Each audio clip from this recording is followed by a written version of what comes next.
Election நேரத்தில் இதெல்லாம் செய்ய வேண்டாம்.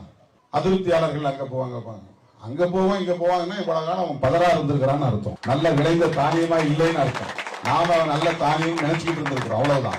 ஒரு பொறுப்புக்காகவா இவ்வளவு காலமா ஒரு கட்சியில இருப்பாங்க. 35 வருஷம் உனக்கு கை விரல பிடிச்சி ஆனா அவனை எழுதி கொடுத்த திருமாவளவனை விட்டுட்டு, அம்பேத்கர் அரசியலை சொல்லிக் கொடுத்த திருமாவளவனை விட்டுவிட்டு, ஒரு கட்சி எப்படி செயல்பட வேண்டும் என்று சொல்லிக் கொடுத்த திருமாவளவனை விட்டுவிட்டு, திடீர்னு ஒருத்தர் சினிமாவில ரொம்ப பாப்புலரா இருக்கிற ஒரு கட்சி ஆரம்பிச்சுட்டாரு, அவரோட போகலாம் அப்படின்னா அனுபவமே அவருக்கு கிடையாது. அவரு பால்வாடி. நீ இந்த கட்சியில ஏற்கனவே நான் ஆளாகி உன்னை PhD ஆக்கி வச்சிருக்கிறேன். நீ போய் பால்வாடி ஸ்கூல்ல இருக்கிற பையன் தான் எனக்கு தலைவர்னு சொன்னா, LKG படிக்கிற பிள்ளைதான் எனக்கு தலைவர் அப்படின்னா, நீ இத்தனை வருஷம் PhD பண்ணதுல ஒன்னும் அர்த்தமே இல்லாம போகுது. டாக்டரேட் வாங்கினதுல அர்த்தமே இல்லாம, உனக்கு இருக்கிற அனுபவமே அவருக்கு கிடையாது. இனிமே தானே அவர் அரசியல் கத்துக்கணும். நீ போய் அங்க அவருக்கு சொல்லிக் கொடுக்கணும். இங்கே ஒவ்வொருவரும் தலைவர்களாக வளர்ந்து வருகிறார்கள்.